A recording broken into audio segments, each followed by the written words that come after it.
Trading the Zone, de Mark Douglas, Pensar como um trader. Se me pedissem para condensar o trading na sua forma mais simples, diria que é um jogo de reconhecimento de padrões numéricos. Usamos a análise de mercado para identificar os padrões, definir o risco e determinar quando tomar mais-valias. O trade ou funciona ou não funciona. Em qualquer caso, continuamos para o trade seguinte.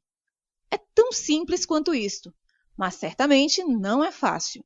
De fato, o trading é provavelmente o projeto mais difícil em que tentará ter sucesso. Não porque exija grandes conhecimentos, muito pelo contrário, mas porque quanto mais pensa que sabe, menos sucesso terá. Fazer trading é difícil porque temos de operar num estado em que não precisamos de saber. Muito embora a sua análise possa revelar-se, por vezes, perfeitamente correta. Para operar num estado em que não tem que saber, tem que gerir devidamente as suas expectativas. Para gerir devidamente as suas expectativas, tem de reordenar o seu ambiente mental para que acredite indubitavelmente nas 5 verdades fundamentais. Neste capítulo, vou dar-lhe um exercício de trading que irá integrar estas verdades sobre o mercado a um nível funcional no seu ambiente mental. Ao longo do processo, irei mostrar-lhe as 3 fases de desenvolvimento de um trader. A primeira fase é a fase mecânica. Nesta fase, um trader constrói a autoconfiança necessária para operar num ambiente sem limites, aprende a executar sem erros um sistema de trading, treina sua mente para pensar em probabilidades, as 5 verdades fundamentais, cria uma convicção forte e inabalável na sua consistência como trader. Quando tiver concluído esta primeira fase, pode depois avançar para a fase subjetiva do trading. Nesta fase, usa o que já aprendeu sobre a natureza do movimento do mercado para fazer o que pretende. Há muita liberdade nesta fase, pelo que terá de aprender a monitorizar a sua predisposição para cometer erros de trading, que são o resultado dos problemas de autoavaliação não resolvidos a que me referi no capítulo anterior. A terceira fase é a fase intuitiva. Fazer trading intuitivamente é a fase de desenvolvimento mais avançada.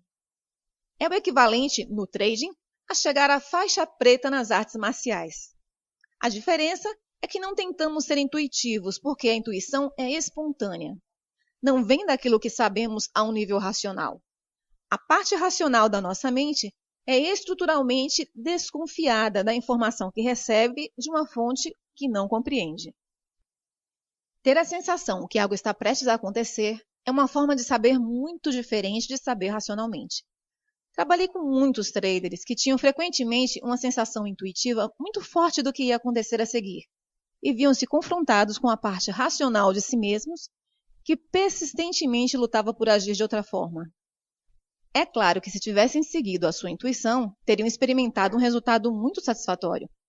Em vez disso, o resultado era normalmente muito insatisfatório, especialmente quando comparado com o que tinham percebido antes como possível.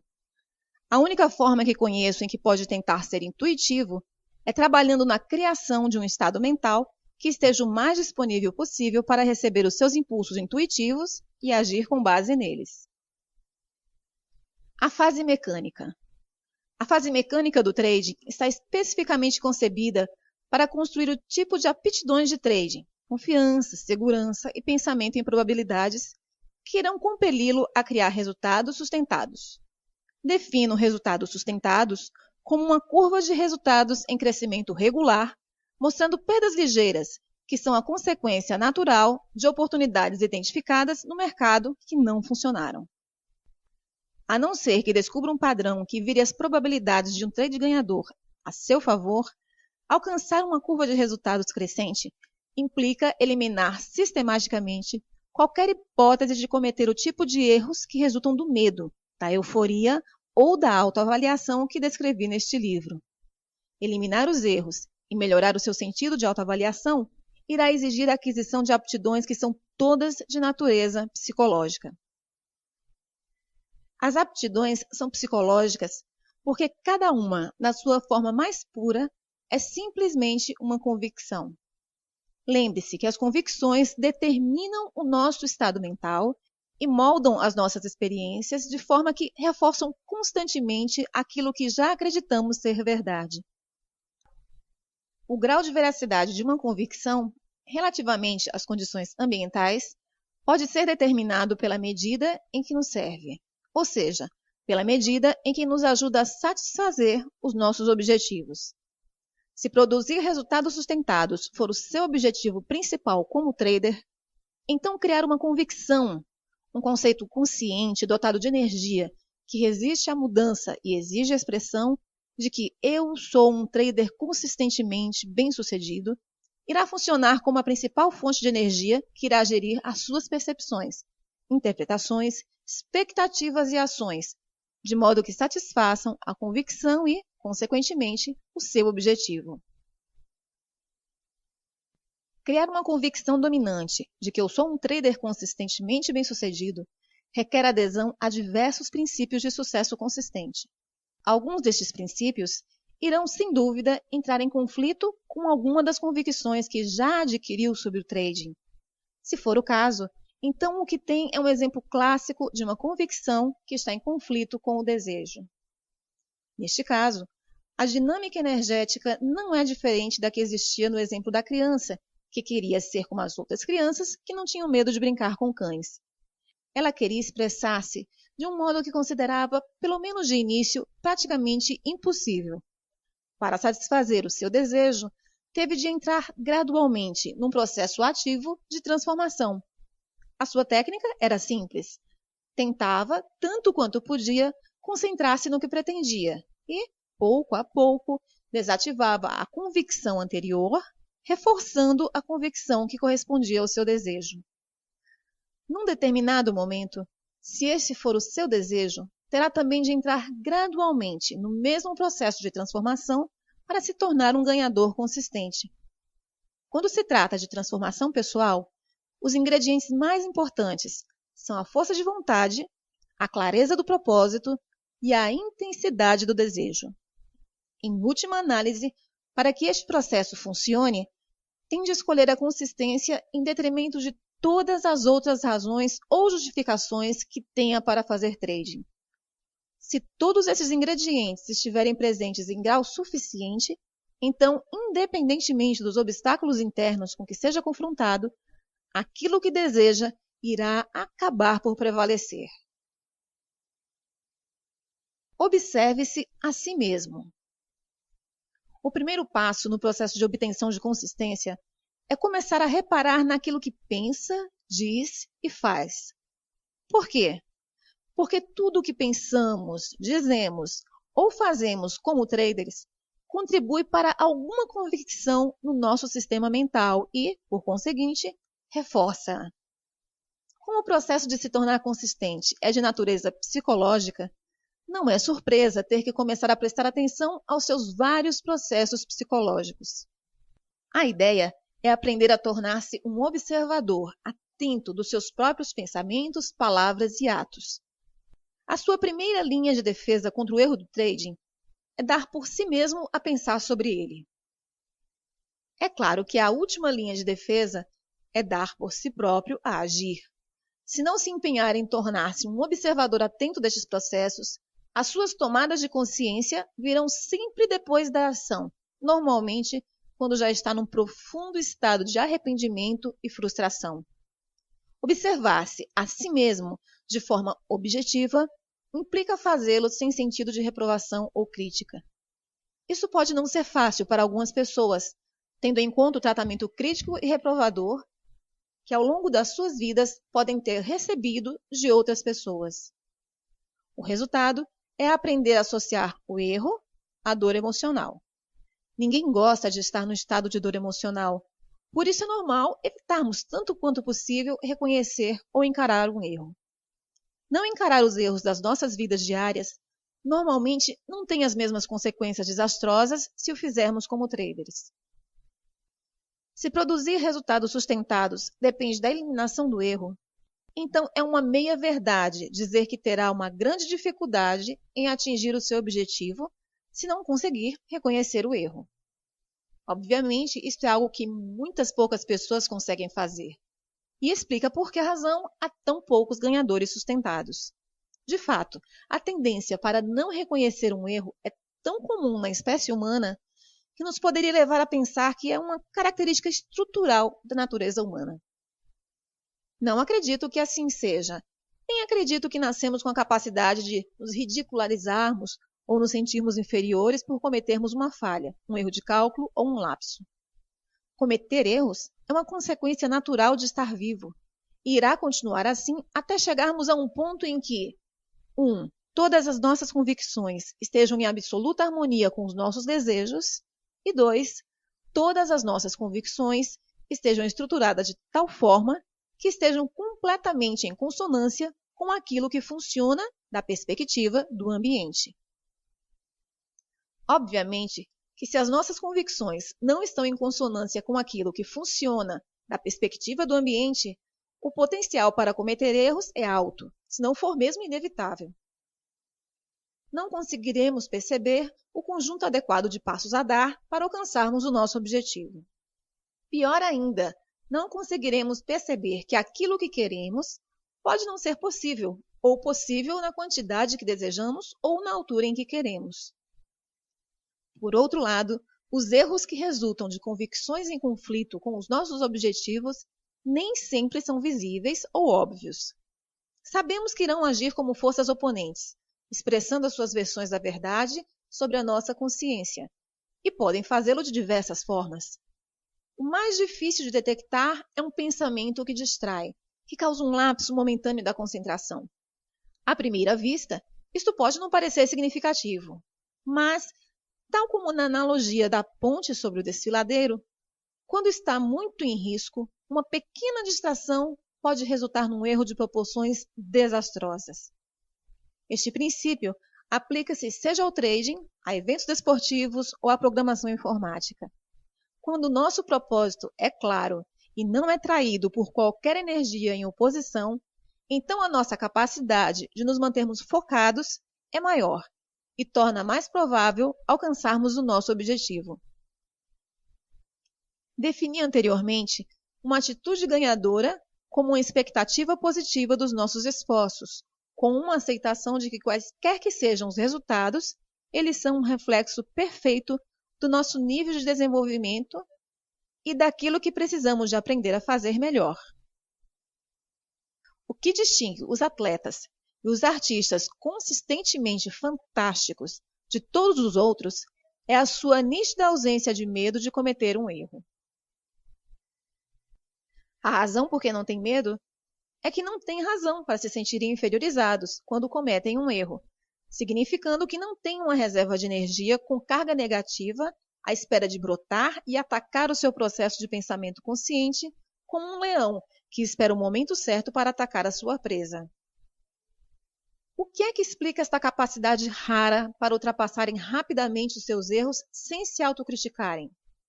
Uma explicação pode ser o fato de terem crescido com pais e professores incomuns, que pelas suas palavras e exemplos os ensinaram a corrigir os seus erros com amor genuíno, afeto e aceitação.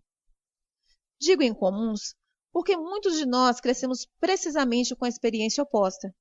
Ensinaram-nos a corrigir os nossos erros com zanga, impaciência e uma nítida falta de aceitação. Com certeza que os grandes atletas, com grandes vitórias passadas, encararam os erros como forma de adquirir uma convicção de que os erros simplesmente apontam o caminho para onde precisam concentrar os seus esforços para crescerem e melhorarem-se a si mesmos. Com uma convicção como esta, não há fonte de energia com carga negativa capaz de gerar pensamentos autocríticos. No entanto, nós, que crescemos experimentando as reações negativas às nossas ações, iríamos naturalmente adquirir convicções sobre os erros. Os erros têm de ser evitados a todo custo, ou deve haver algo errado comigo se cometer um erro, ou devo ser um incompetente. Lembre-se que cada pensamento, palavra e ato reforça alguma convicção que tenhamos sobre nós mesmos. Se, por uma autocrítica negativa repetida, adquirimos uma convicção de que estragamos tudo, essa convicção irá encontrar uma forma de se exprimir nos nossos pensamentos, fazendo com que nos tornemos distraídos e com que estraguemos tudo, através das nossas palavras, fazendo-nos dizer coisas sobre nós mesmos ou sobre os outros, se observarmos as mesmas características neles, que refletem a nossa convicção e que se refletem nas nossas ações, nos nossos comportamentos, fazendo-nos comportar de forma claramente autossabotadora. Se vai ser um vencedor consistente, não pode deixar que o erro ocorra num contexto de carga negativa, como é visto pela maioria das pessoas. Tem que conseguir monitorizar-se a si mesmo de alguma forma, o que será difícil de fazer, se tiver tendência para experimentar dor emocional quando comete um erro. Se isto ocorrer, tem duas opções. Primeira, pode esforçar-se por adquirir um novo conjunto de convicções com carga positiva sobre o que significa cometer um erro, ao mesmo tempo que desativa quaisquer convicções com carga negativa que defendam algo diferente ou façam que se sintam inferiorizados por cometer um erro. E segundo, se não quiser considerar esta primeira opção, pode contrabalancear o potencial para cometer erros pela forma como estabelece o seu regime de trading. Isso significa que se vai fazer trading sem se monitorizar a si mesmo, mas ao mesmo tempo deseja resultados sustentados, então exercer trading recorrendo apenas à fase mecânica irá resolver o dilema. De qualquer forma, aprender a monitorizar-se a si mesmo é um processo relativamente simples quando se tiver libertado da energia com a carga negativa associada a erros. De fato, é fácil. Tudo o que tem de fazer é decidir por que se quer monitorizar, o que significa que primeiro precisa de ter um propósito claro em mente. Quando o seu propósito estiver claro para si, simplesmente comece a orientar a sua atenção para aquilo que pensa, diz ou faz. Se e quando reparar que não está concentrado no seu objetivo ou nos passos que o levam a alcançar o seu objetivo, escolha reorientar os seus pensamentos, palavras ou ações de modo que esteja em consonância com aquilo que está a tentar conseguir. Continue a reorientá-los sempre que necessário. Com quanto mais determinação se envolver nesse processo, especialmente se conseguir fazê-lo com algum grau de convicção, mais rapidamente irá criar uma estrutura mental livre para funcionar em consonância com os seus objetivos, sem qualquer resistência de convicções conflituosas. O papel da autodisciplina. Chamo ao processo que acabei de descrever autodisciplina. Defino autodisciplina como uma técnica mental para reorientar, o melhor que pudermos, o nosso foco para aquilo que desejamos, quando esse objetivo ou desejo está em conflito com algum outro fator, convicção, do nosso ambiente mental. A primeira coisa que deve reparar nessa definição é que a autodisciplina é uma técnica para criar uma nova estrutura mental. Não é um traço de personalidade. As pessoas não nascem com autodisciplina. De fato, quando pensamos no modo como a defino, nem sequer é possível nascer-se com autodisciplina. No entanto, como uma técnica a ser usada no processo de transformação pessoal, qualquer um pode optar por a treinar. Eis um exemplo que ilustra a dinâmica subjacente ao modo como essa técnica funciona. Em 1978, decidi que queria ser atleta.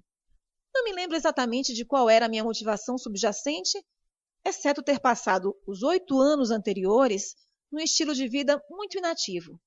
Não praticava nenhum desporto ou hobby, a menos que ver televisão pudesse ser considerado um hobby.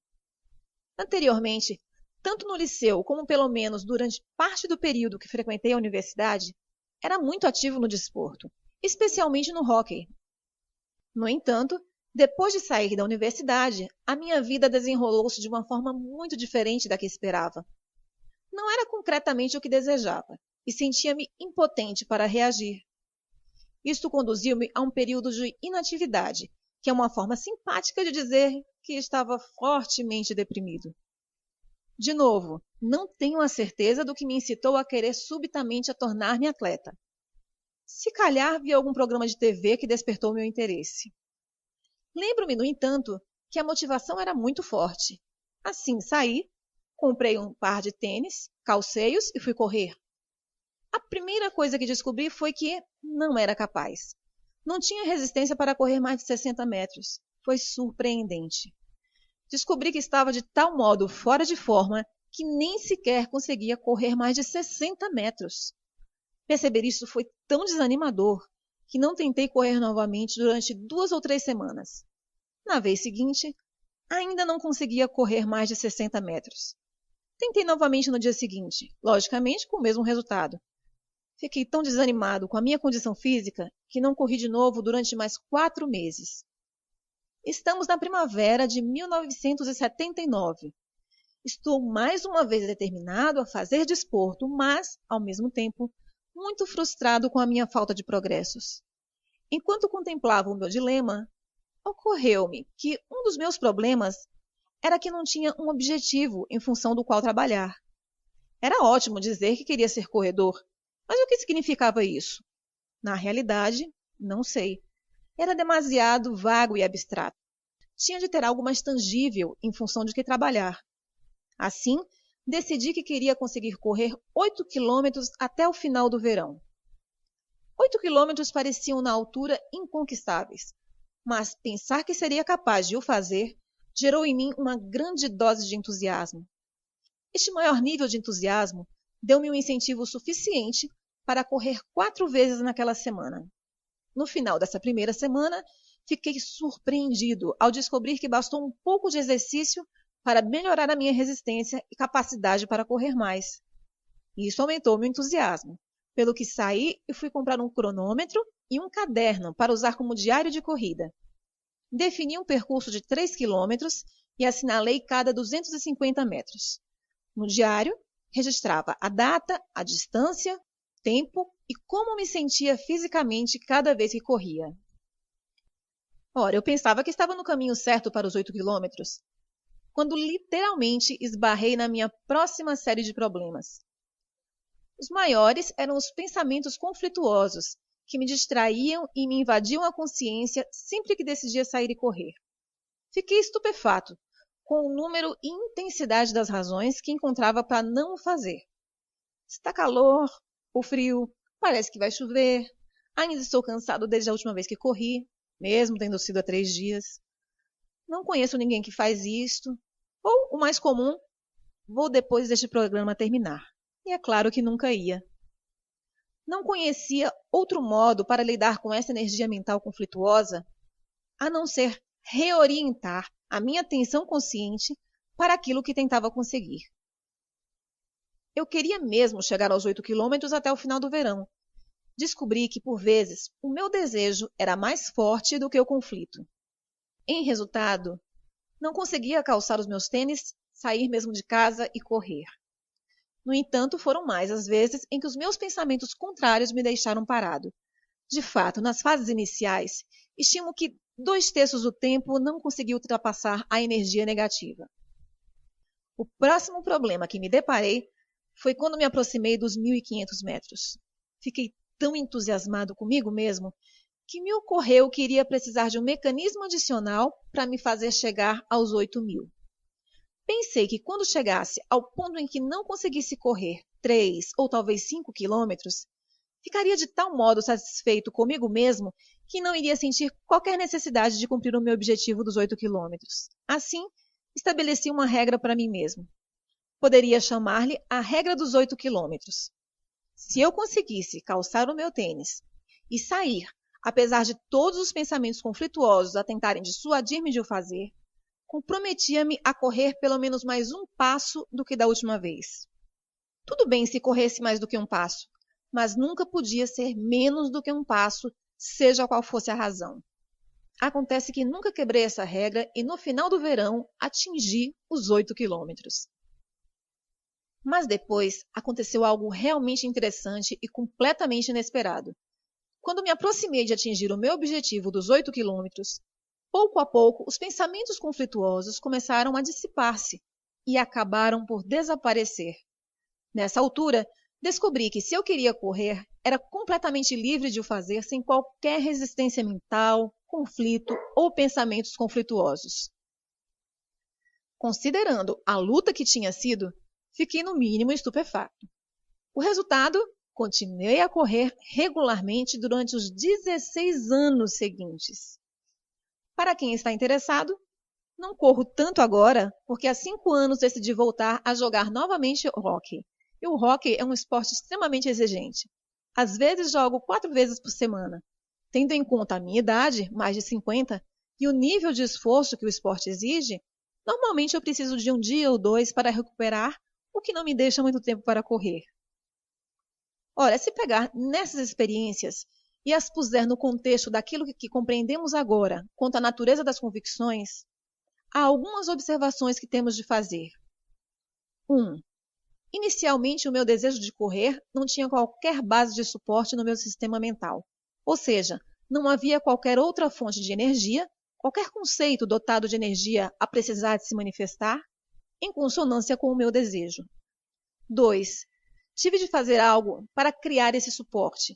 Para criar a convicção de que eu sou um corredor, tive que criar uma série de experiências em consonância com a nova convicção. Lembre-se de que tudo o que pensamos, dizemos ou fazemos contribui com energia para alguma convicção do nosso sistema mental. De cada vez que experimentava um pensamento conflituoso e conseguia concentrar-me novamente no meu objetivo, com convicção suficiente para calçar os meus tênis e sair, acrescentava energia à convicção de que eu sou um corredor. E, igualmente importante, retirei inadvertidamente energia de todas as convicções que defendessem outra coisa. Digo inadvertidamente porque há várias técnicas especificamente concebidas para identificar e desativar convicções conflituosas. Mas nessa altura da minha vida, eu não compreendia a dinâmica subjacente ao processo de transformação por que estava a passar. Assim, não me poderia ter socorrido dessas técnicas. 3. Agora posso expressar-me sem esforço, de uma perspectiva mental, como um corredor, porque eu sou um corredor.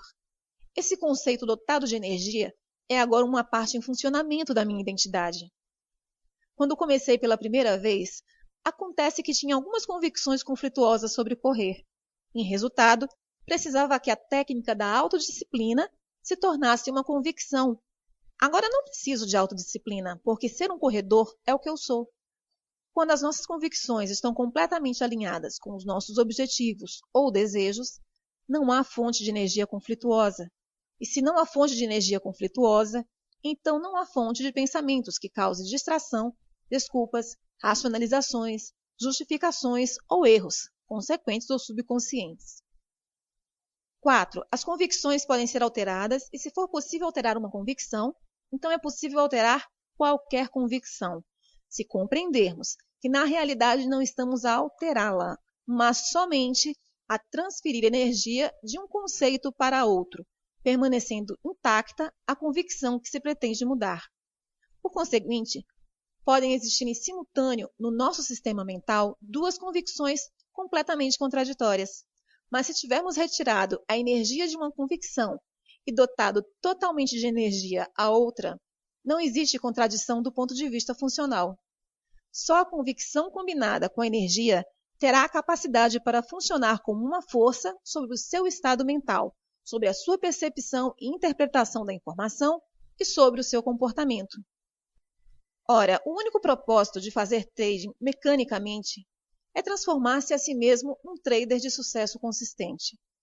Se houver alguma coisa no seu ambiente mental que esteja em conflito com os princípios da criação de uma convicção de que eu sou um trader consistente bem-sucedido, então terá de empregar a técnica da autodisciplina para integrar estes princípios como uma parte dominante do funcionamento da sua identidade. Quando os princípios se tornarem quem você é, já não irá precisar de autodisciplina, porque o processo de ser consistente irá deixar de exigir esforço. Lembre-se que a consistência não é a mesma coisa que a capacidade de abrir uma ou várias posições ganhadoras, porque abrir uma posição ganhadora não exige absolutamente nenhuma aptidão. Tudo o que tem de fazer é adivinhar corretamente, o que não difere em nada de adivinhar o resultado do lançamento de uma moeda ao ar, enquanto que a consistência é um estado mental que, uma vez atingido, não irá permitir-lhe ser de qualquer outra maneira. Não terá que tentar ser consistente, porque tal decorrerá naturalmente da sua identidade. De fato, se tiver de tentar, é uma indicação de que não integrou completamente os princípios do sucesso, consistente como convicção dominante e não conflituosa. Por exemplo, predefinir o seu nível de risco é um passo no processo de ser consistente. Se for preciso qualquer esforço especial para predefinir o seu risco, se tiver de se lembrar a si mesmo conscientemente de o fazer, se experimentar quaisquer pensamentos conflituosos, no fundo tentando dissuadi-lo de o fazer, ou se encontrar numa posição em que não predefiniu o seu risco, então este princípio não é uma parte dominante do funcionamento da sua identidade. Não é quem você é. Se fosse, nem sequer lhe iria ocorrer não predefinir o seu risco. Se e quando todas as fontes de conflito tiverem sido desativadas, já que não há qualquer potencial para que seja de qualquer outra maneira, o que uma vez foi uma luta irá acabar por não exigir esforço agora. Nessa altura, pode parecer às outras pessoas que você não é muito disciplinado, porque pode fazer algo que não considerem difícil, se não impossível. Mas a realidade é que não está a ser de modo algum disciplinado, está simplesmente a funcionar com base num conjunto diferente de convicções que o compelem a comportar-se de um modo que está em consonância com os seus desejos, propósitos ou objetivos. Desenvolver a convicção da consistência. Criar uma convicção de que eu sou um vencedor consistente é o principal objetivo, mas, tal como a minha intenção de me tornar corredor, é demasiado ampla e abstrata para implementar sem a decompor num processo gradual.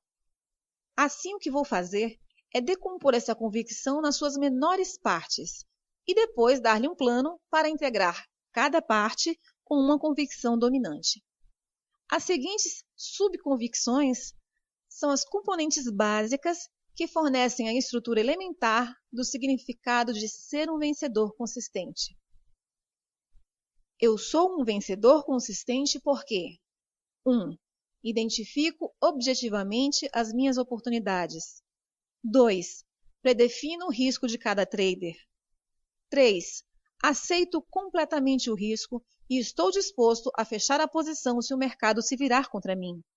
4. Ajo sobre as minhas oportunidades sem reservas ou hesitações.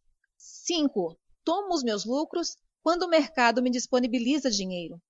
6. Monitorizo continuamente a minha susceptibilidade para cometer erros. 7. Compreendo a absoluta necessidade destes princípios de sucesso consistente e, por conseguinte, nunca os violo. Essas convicções são os 7 princípios da consistência. Integrar estes princípios no seu sistema mental a um nível funcional exige que crie propositadamente um conjunto de experiências que estejam em consonância com eles. Isso não difere em nada da criança que queria brincar com cães ou do meu desejo de ser corredor. Antes de conseguir brincar com o cão, a criança teve primeiro que fazer várias tentativas para se aproximar de um cão. No final, quando o peso preponderante da energia no seu sistema mental foi transferido, conseguiu brincar com cães sem qualquer resistência interna.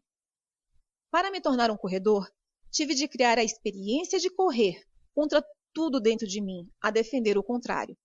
No final, à medida que a energia era transferida para esta nova definição de mim mesmo, correr tornou-se uma expressão natural da minha identidade. É óbvio que aquilo que estamos a tentar conseguir é muito mais complexo do que tornar-se um corredor ou afagar um cão, mas a dinâmica subjacente a esses processos é idêntica. Comecemos com um objetivo específico. O primeiro princípio da consistência é a convicção de que eu identifico objetivamente as minhas oportunidades. A palavra-chave aqui é objetivamente. Ser objetivo significa que não é possível definir, interpretar e, por conseguinte, interpretar qualquer informação do mercado como negativa ou positiva. A forma de ser objetivo é operar com base em convicções que mantêm neutras as nossas expectativas e ter sempre em conta forças desconhecidas. Lembre-se que tem de treinar especificamente a sua mente para ser objetiva e ficar concentrada no fluxo de oportunidades do momento presente. As nossas mentes não estão naturalmente programadas para pensar deste modo. Assim, para sermos observadores objetivos, temos de aprender a pensar do ponto de vista do mercado, onde há sempre forças desconhecidas, traders, à espera de agir sobre o movimento dos preços. Por conseguinte, da perspectiva do mercado, cada momento é verdadeiramente único, embora o momento possa parecer, soar ou ser sentido exatamente como algum outro momento passado, registrado no seu banco de memórias. No instante em que decide, ou considera que sabe o que vai acontecer a seguir, irá automaticamente esperar acertar. No entanto, aquilo que sabe, pelo menos ao nível racional de pensamento, só pode ter em conta o seu passado, que pode não ter qualquer relação com aquilo que está realmente a acontecer do ponto de vista do mercado. Nessa altura, qualquer informação do mercado que não esteja em consonância com a sua expectativa tem o potencial para ser interpretada como ameaçadora. Para evitar sofrer, a sua mente irá automaticamente compensar, com mecanismos de proteção conscientes e subconscientes, quaisquer diferenças entre aquilo que espera e aquilo que o mercado está a oferecer. Aquilo que irá experimentar é normalmente chamado uma ilusão. Num estado de ilusão, não somos objetivos, nem estamos ligados ao fluxo de oportunidades do momento presente. Em vez disso, tornamos-nos suscetíveis de cometer todos os erros de trading típicos. Hesitar, agir precipitadamente, não predefinir o risco, definir o risco, mas recusar a aceitar a perda e manter aberta uma posição que vai agravar a perda, sair demasiado cedo de uma posição a ganhar, não pegar lucros, entrar em perdas numa posição que já tinha ganhos, alterar uma ordem de stop para um ponto mais perto do ponto de entrada, ficar de fora temporariamente e observar o mercado a transacionar novamente ao seu favor, ou entrar numa posição demasiado grande em relação ao capital. As 5 verdades fundamentais sobre o mercado irão manter neutras as suas expectativas, focar a sua mente no fluxo de oportunidades do momento presente, ao dissociar o momento presente do passado e, por conseguinte, eliminar o seu potencial para cometer estes erros. Quando parar de cometer erros de trading, irá começar a confiar em si mesmo. À medida que o seu sentido de autoconfiança aumentar, também irá aumentar a sua segurança. Quanto maior for a sua segurança, mais fácil será executar os seus trades, agir sobre as suas oportunidades sem reservas ou hesitações. As 5 verdades irão também criar um estado mental em que irá genuinamente aceitar os riscos de trading. Quando aceitar genuinamente os riscos, estará tranquilo com qualquer resultado. E quando estiver tranquilo com qualquer resultado, irá experimentar um estado mental despreocupado e objetivo, em que se disponibiliza para perceber e agir sobre qualquer coisa que o mercado lhe estiver a oferecer, do ponto de vista do mercado, num determinado momento presente. O primeiro objetivo é integrar a convicção dominante que eu defino objetivamente as minhas oportunidades. O desafio agora é: como chegar lá? Como é que se transforma numa pessoa que pensa consistentemente da perspectiva do mercado? O processo de transformação começa com o seu desejo e a sua disposição para se focar de novo no objeto do seu desejo, a autodisciplina. O desejo é uma força. Não tem de coincidir ou estar de acordo com algo em que acredite ser a verdade sobre a natureza do trading. Um desejo claro que vise diretamente um objetivo específico é uma ferramenta muito poderosa. Pode usar a força do seu desejo para criar uma versão ou dimensão inteiramente nova para a sua identidade, transferir energia entre 2 ou mais ideias em conflito, ou mudar o contexto ou a polarização das suas memórias de negativa para positiva. Tenho a certeza que conhece a expressão decida-se. A implicação de nos decidirmos é escolhermos exatamente aquilo que queremos com tanta clareza, sem dúvidas e com tanta convicção que literalmente nada se atravessa no nosso caminho, seja interna ou externamente. Se houver força suficiente por detrás da nossa resolução, é possível experimentar uma grande mudança na nossa estrutura mental, praticamente de forma instantânea. Desativar conflitos internos não é uma questão de tempo.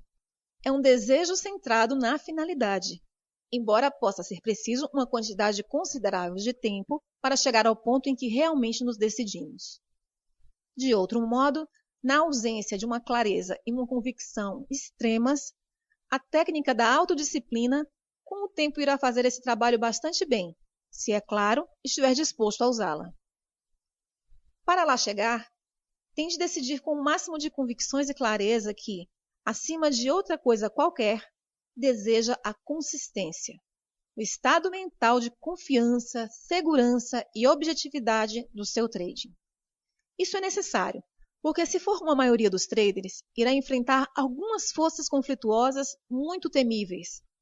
Por exemplo, se tem estado a fazer trading para se sentir bem com a euforia de pegar um grande movimento, para impressionar sua família e amigos, para ser um herói, para satisfazer uma dependência econômica, para acertar nas suas previsões ou por qualquer outra razão que não tenha nada a ver com ser consistente, então irá descobrir que a força destas outras motivações irá não só agir como um obstáculo, dificultando muito o exercício de trading que estou prestes a dar-lhe, mas podia muito bem ser suficientemente forte para o impedir de fazer sequer o exercício.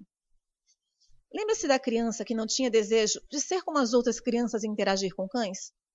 No fundo, decidiu viver com a contradição ativa, a sua convicção minimamente dotada de carga positiva de que nem todos os cães são perigosos e a sua convicção elementar, dotada de carga negativa, de que todos os cães são perigosos. Teve a capacidade de ver cães brincalhões, mas ao mesmo tempo considerou impossível interagir com eles.